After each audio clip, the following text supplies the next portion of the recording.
नमस्कार, देश के सबसे बड़े न्यूज नेटवर्क टीवी 9 में आप सभी का स्वागत है। आप देख रहे हैं न्यूज टॉप 9 और सबसे पहले बात कोरोना संकट की।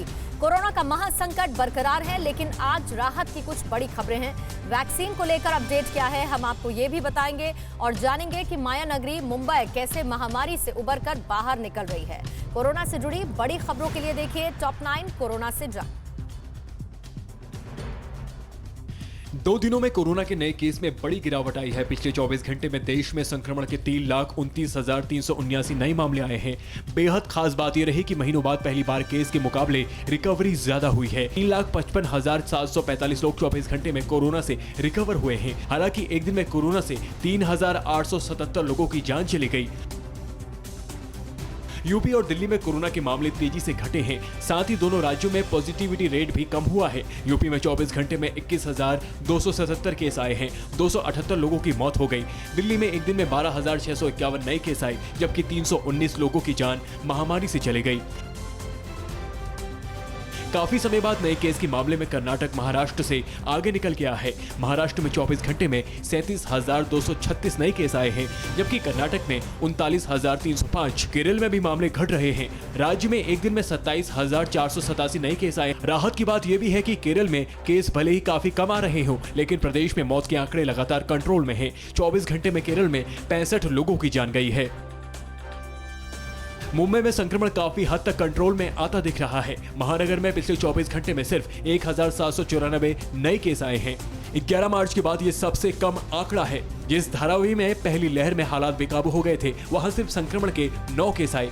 राहत की बात एक और रही कि 24 घंटे में मुंबई में 5,561 लोग रिकवर हुए। देश में सोमवार शाम 17 करोड़ 26 लाख डोज वैक्सीन लोगों को लगाई जा चुकी थी। 18 से 44 आयु वर्ग के 45,52,000 से ज्यादा लोगों ने वैक्सीन की पहली डोज ली। सोमवार को 11 से 44 आयु वर्ग के 5,18,479 लोगों ने वैक्सीन की पहली डोज ली। वैक्सीन की दिक्कतें देश भर में बढ़ती जा रही हैं। 18 से 44 उम्र के लिए वैक्सीनेशन खोलने के बाद युवा बड़ी संख्या में वैक्सीन लगवाने पहुंच रहे हैं, लेकिन जरूरत के मुताबिक वैक्सीन उपलब्ध नहीं है। पश्चिम बंगाल के सिलीगुड़ी में वैक्सीन लेने आए युवकों ने आरोप लगाया कि घंटों इंतजार कराने के बाद उन्हें कह दिया गया कि वैक्सीन आई ही नहीं। महाराष्ट्र सरकार सीधे दूसरे देशों से वैक्सीन खरीदने की तैयारी में है। इसके लिए राज्य के मंत्री आदित्य ठाकरे ने बीएमसी को संभावनाएं तलाशने को कहा है। सीएम उद्धव ठाकरे से इस मुद्दे पर बातचीत के बाद आदित्य ने कहा कि राज्य में वैक्सीनेशन की गति को बरकरार रखने के लिए ये जरूरी है। खास बात यह है कि देश में अब तक सबसे ज्यादा वैक्सीनेशन महाराष्ट्र में ही हुआ है। ऑक्सीजन की भारी किल्लत के बीच शोपियां से अच्छी खबर आई है। इलाके में डिस्ट्रिक्ट हॉस्पिटल में नया ऑक्सीजन प्लांट चालू हो गया है। यहाँ पे जो पुराना हॉस्पिटल था सर, वहाँ पे तो कोई फैसिलिटी अवेलेबल नहीं थी। अगर बात की जाए इस नए हॉस्पिटल की, तो यहाँ पे बहुत सारी फैसिलिटी अवेलेबल है।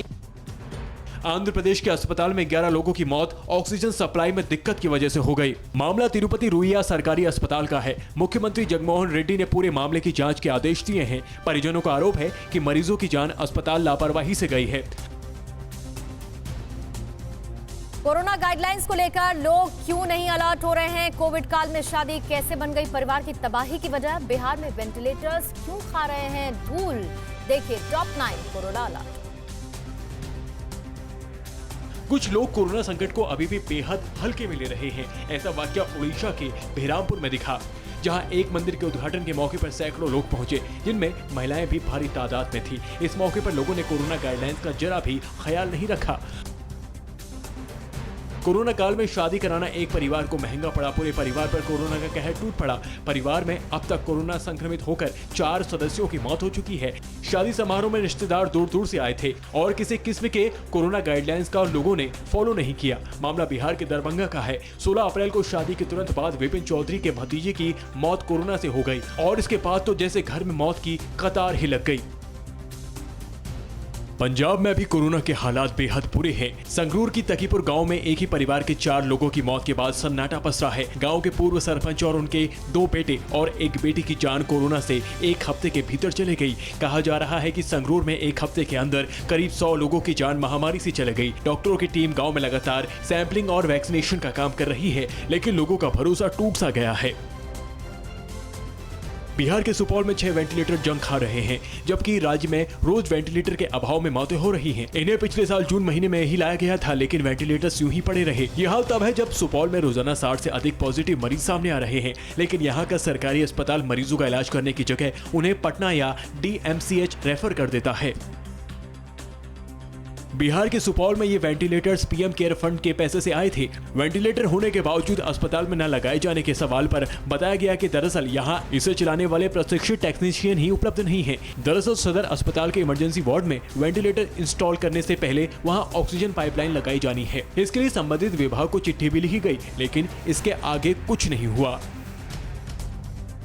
AIMIM के असदुद्दीन ओवैसी ने आरोप लगाया है कि केंद्र सरकार अपनी वैक्सीनेशन पॉलिसी में फेल हो रही है। ओवैसी ने राज्यों को ऑक्सीजन देने में भी विफल रहने का आरोप लगाया है। AIMIM नेता ने कहा है कि वैज्ञानिकों ने पहले से ही कह दिया था कि महामारी की दूसरी वेव आएगी, फिर भी हम इसे संभालने में नाकाम रहे। एक महिला बिहार में शहर दर शहर अपने पति के इलाज के लिए घूमती रही, लेकिन उसे बचा नहीं पाई। महिला का आरोप है कि उसके पति को सिस्टम के बेरहमी ने मारा। डॉक्टर्स आते थे बस विजिट के लिए, 10 मिनट देख के गए। वहाँ पे इतनी लापरवाही हुई उनके साथ। यूपी के शाहजहांपुर में कोरोना की वजह से दहशत का माहौल है। खासकर युवाओं में संक्रमण के काफी लक्षण देखने को मिल रहे हैं और असमय मौतें हो रही हैं। स्थानीय सरकारी मेडिकल कॉलेज में दूसरी लहर से हालात बेकाबू है। आरोप है कि बद इंतजामी और ऑक्सीजन की कमी के चलते सैकड़ों लोगों ने अपनी जान गंवा दी है। टीकाकरण की धीमी रफ्तार भी लोगों को निराश कर रही है। बिहार के मुजफ्फरपुर में कोरोना गाइडलाइंस न मानने वालों को पुलिस ने खूब सबक सिखाया, लेकिन हालात ये है कि पुलिस की पिटाई खाने के बाद भी कुछ लोग मान नहीं रहे। लेकिन सोमवार को जो कुछ हुआ उस पर बड़ा विवाद हो सकता है। महिला थाना और नगर थाना की पुलिस ने सड़कों पर घूम रही महिलाओं को बीच सड़क पर कान पकड़कर उठक बैठक कराया। दरअसल 3 महिलाएं सड़क पर पुलिस के सामने से गुजर रही थी। महिला थाना अध्यक्ष नीरू कुमारी ने तीनों को फटकार लगाते हुए रोका और फिर उठक बैठक करने को कहा। अब कैसे जीती जाएगी ब्लैक फंगस के खिलाफ लड़ाई? क्या है 14 बार प्लाज्मा देने वाले कोरोना महायोद्धा की कहानी? देखिए टॉप 9 हारेगा कोरोना। कोरोना पीड़ितों में म्यूकरमाइकोसिस के बढ़ते मामलों को देखते हुए महाराष्ट्र सरकार ने बड़ा फैसला लिया है। राज्य में म्यूकरमाइकोसिस के मरीजों का मुफ्त इलाज होगा। महाराष्ट्र के स्वास्थ्य मंत्री राजेश टोपे ने कहा है कि राज्य के कई जिलों में इस बीमारी के मरीजों की संख्या बढ़ रही है। पीड़ितों को महात्मा फुले जन आरोग्य योजना के तहत आने वाले 1000 अस्पतालों में मुफ्त इलाज होगा।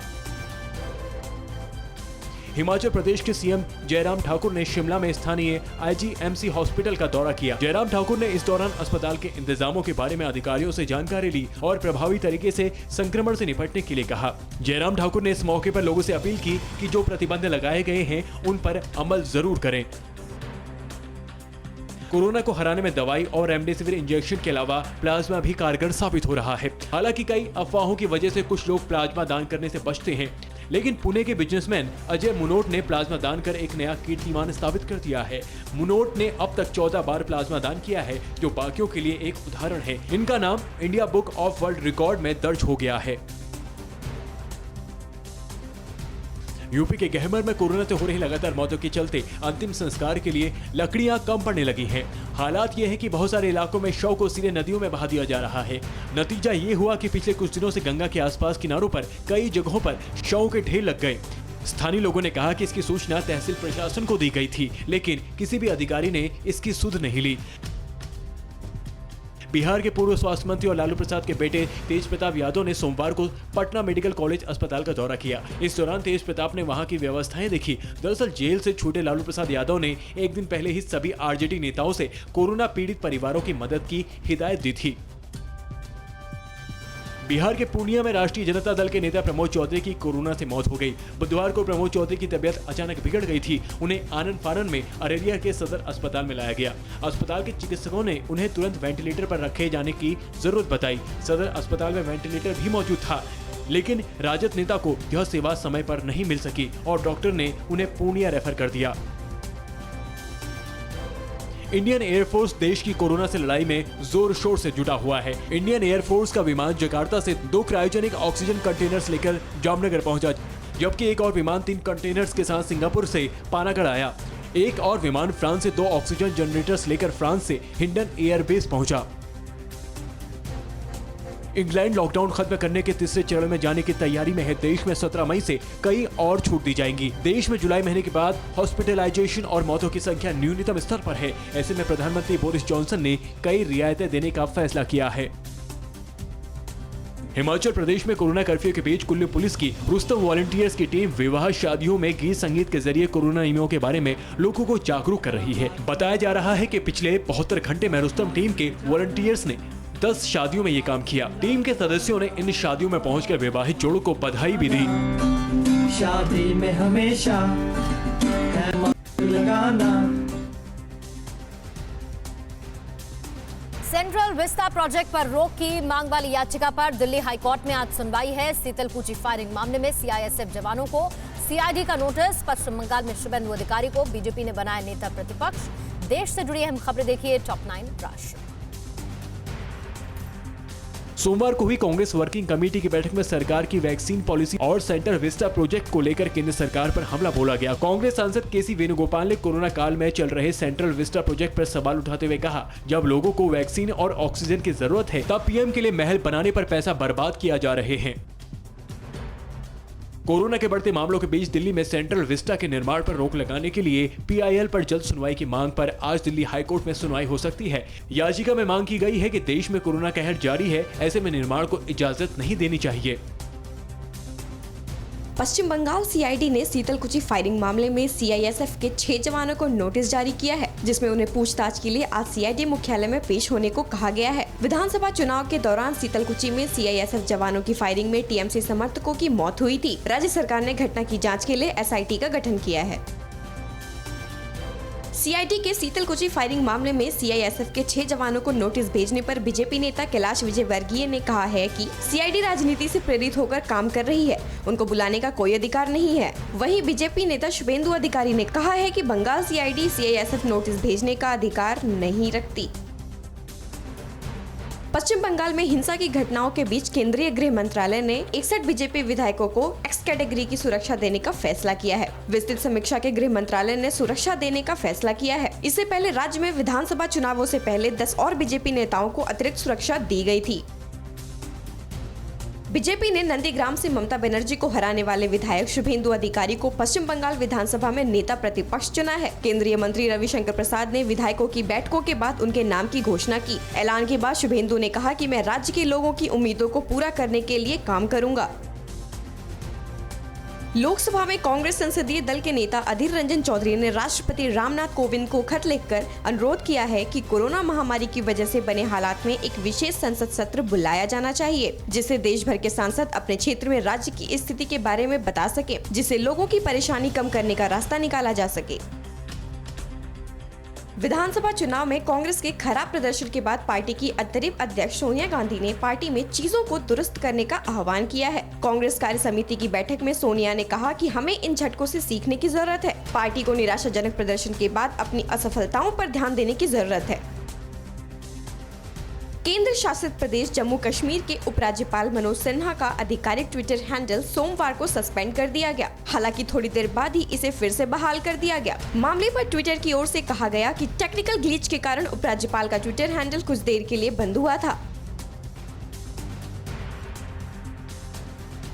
समाजवादी पार्टी सांसद आजम खान की हालत गंभीर, आईसीयू में भर्ती। कहां पर फैल रहा है ब्लैक फंगस का कहर और ओलंपिक मेडलिस्ट सुशील कुमार के खिलाफ क्यों जारी हुआ है लुकआउट नोटिस। राज्यों से जुड़ी खबरें देखिए टॉप 9 देश प्रदेश। समाजवादी पार्टी सांसद आजम खान की हालत सोमवार को गंभीर हो गई, जिसके बाद उन्हें आईसीयू में शिफ्ट कर दिया गया। उन्हें पहले से ज्यादा ऑक्सीजन देने की जरूरत पड़ रही है, जबकि उनके बेटे की हालत में सुधार बताया जा रहा है। रविवार शाम को कोरोना संक्रमित आजम खान को सीतापुर जेल से लखनऊ के मेदांता अस्पताल में भर्ती कराया गया। उत्तर प्रदेश के उन्नाव में बिना इजाजत के एसपी एमएलसी समेत 40 लोगों के खिलाफ अजगैन थाने में केस दर्ज किया गया है। 8 मई को कानपुर लखनऊ हाईवे पर एक होटल में एसपी कार्यकर्ताओं ने सभी निर्वाचित सदस्यों का सम्मान किया था। कार्यक्रम की तस्वीरें सोशल मीडिया पर वायरल हुई थी। दिल्ली, महाराष्ट्र, गुजरात के बाद अब मध्य प्रदेश के इंदौर में भी कोरोना से ठीक होने के बाद ब्लैक फंगस के मामले सामने आए हैं। इंदौर से अब तक 20 से ज्यादा मामले सामने आ चुके हैं। डॉक्टरों के मुताबिक माइल्ड इलनेस वाले मरीजों को हो रहा है। फंगल इन्फेक्शन, शुगर लेवल बढ़ने से म्यूकल फंगस भी तेजी से बढ़ रहे हैं। दिल्ली के कल्याणपुरी इलाके से पुलिसकर्मी के पिस्तौल लहराने का वीडियो सामने आया है। पुलिस के मुताबिक मार्केट से भीड़ हटाने के दौरान विवाद हुआ, जिसके बाद पेट्रोलिंग के दौरान पुलिस पर मारपीट का आरोप लगा है। पुलिस का कहना है कि आरोपी और कुछ अन्य लोगों के खिलाफ मामला दर्ज कर कार्रवाई की जा रही है। दिल्ली पुलिस ने ओलंपिक पदक विजेता भारतीय पहलवान सुशील कुमार के खिलाफ लुकआउट नोटिस जारी किया है। दिल्ली पुलिस के मुताबिक सुशील 4 मई को छत्रसाल स्टेडियम में हुए हत्याकांड के बाद से ही फरार हैं। छत्रसाल स्टेडियम में विवाद के बाद पूर्व जूनियर अंतर्राष्ट्रीय पहलवान सागर राणा की पीट कर हत्या कर दी गई थी। बिहार के छपरा में एक बैंक कैशियर को गोली मारकर करीब 9.5 लाख की लूट का मामला सामने आया है। दिगवारा थाना क्षेत्र के बस स्टैंड के पास 2 बाइकों पर सवार 4 अज्ञात बदमाशों ने की वारदात को अंजाम दिया है। फिलहाल पुलिस केस दर्ज कर मामले की जांच में जुटी है। उत्तर प्रदेश के गाजियाबाद के गांधीनगर इलाके के साईं मंदिर में सोमवार को भीषण आग लग गई। ये मंदिर मार्केट के पास है। आग लगने की सूचना पर फायर ब्रिगेड की कई गाड़ियां पहुंची और कई घंटों की मशक्कत के बाद आग पर काबू पाया। आग लगने के कारणों का अब तक पता नहीं चल पाया है। तमिलनाडु के चेन्नई इंटरनेशनल एयरपोर्ट पर अनोखे तरीके से सोने की तस्करी का मामला सामने आया है। सोने के चावल के आकार में टुकड़े बनाकर उसे ड्रिंक मिक्स में मिलाकर तस्करी की जा रही थी। कस्टम ने 2.5 किलो सोना पकड़ा है, जिसकी कीमत करीब 1 करोड़ 20 लाख रुपए बताई जा रही है। चेन्नई एयर कस्टम केस दर्ज कर मामले की जांच में जुटा है। उत्तर प्रदेश के महाराजगंज के फरिंदा इलाके में कार और ट्रैक्टर ट्रॉली टकराने से भीषण सड़क हादसा हो गया। हादसे में 4 लोगों की मौत हो गई, जबकि कई लोग घायल हो गए। हादसा इतना भयानक था कि ट्रॉली और कार की टक्कर के बाद कार के परखच्चे उड़ गए। परवाह देश की, सोमवार से शुक्रवार रात 10 बजे TV9 भारतवर्ष पर।